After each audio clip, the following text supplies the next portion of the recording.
Hello, YouTubers, friends, compatriots, bootlickers, shills, desolators, peasants, vassals, minions, meat sacks. I'm your useful idiot. Welcome.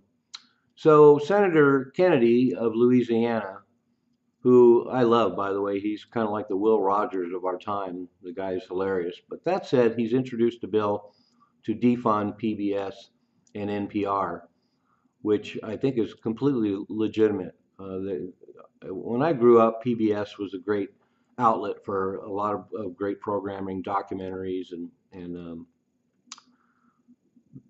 documentaries, masterpiece theater, that kind of programming that wasn't commercially viable for the major networks, and so it really served a purpose.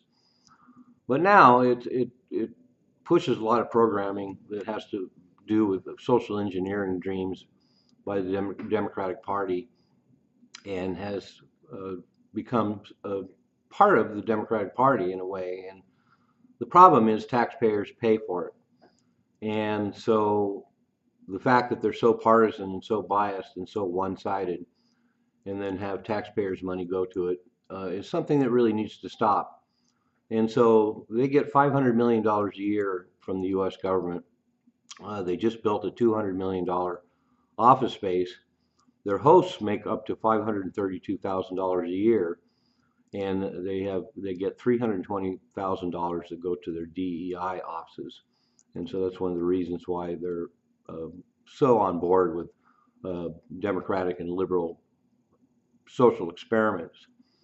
And so the whole idea is to defund them, not to eliminate them. So I think that's fine.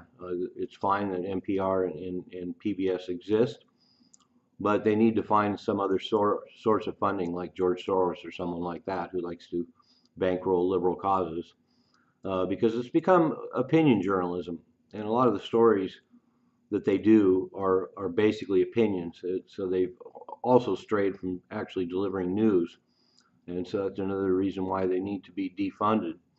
And then on top of that, just like most liberal media, viewership is severely declining. So there's another reason why we can't really justify the kind of money they get. And unlike corporate media outlets, as I pointed out, the basis of it is that they get taxpayer money. And if they're declining viewership and they still get the same amount of money from the government and from taxpayers because they're not corporate. So, but Senator Kennedy showed a number of recent headlines that really exemplify the kind of programming they have now. One was the hidden racism of young white Americans. Another one is Biden is not given credit for all his great achievements. Another one was about the success of trans people in the Olympics. And now another one is about how scientists now say that racism hurts your health.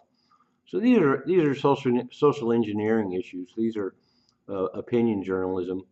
These are DEI programming, and the bottom line is just the taxpayers shouldn't pay for this.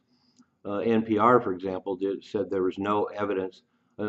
Stories that Kennedy pointed out.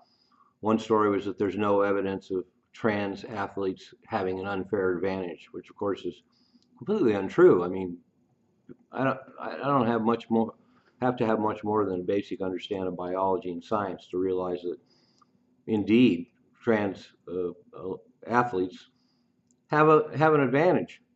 And then there's another story about the history of racism and how it shaped interstate highways. Once again, that's some kind of liberal social engineering issue in opinion journalism. They recently did 4 or 5 stories on all the ways that Trump is a racist, and again, that's an opinion, and that's part of a liberal mindset. Another story they ran was how sexism affected the 2024 election. This whole idea that Kamala Harris wasn't elected because of sexism, which of course is ridiculous. She wasn't elected because she was a terrible candidate with no programs. There's another story about Justice Thomas. It's all about revenge and ambition on the Supreme Court. Once again, that's just opinion. That's liberal social engineering ideas.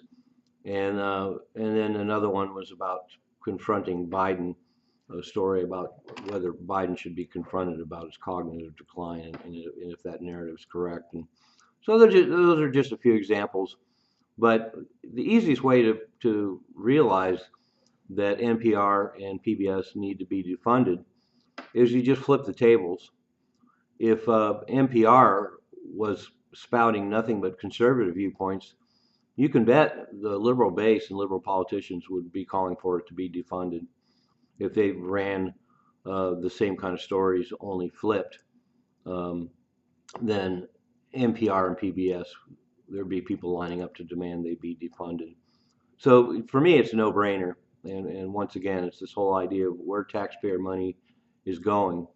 Now, if NPR and PBS were politically balanced and fair and represented both sides, that's another story. That's the way it should be when they're using taxpayer money.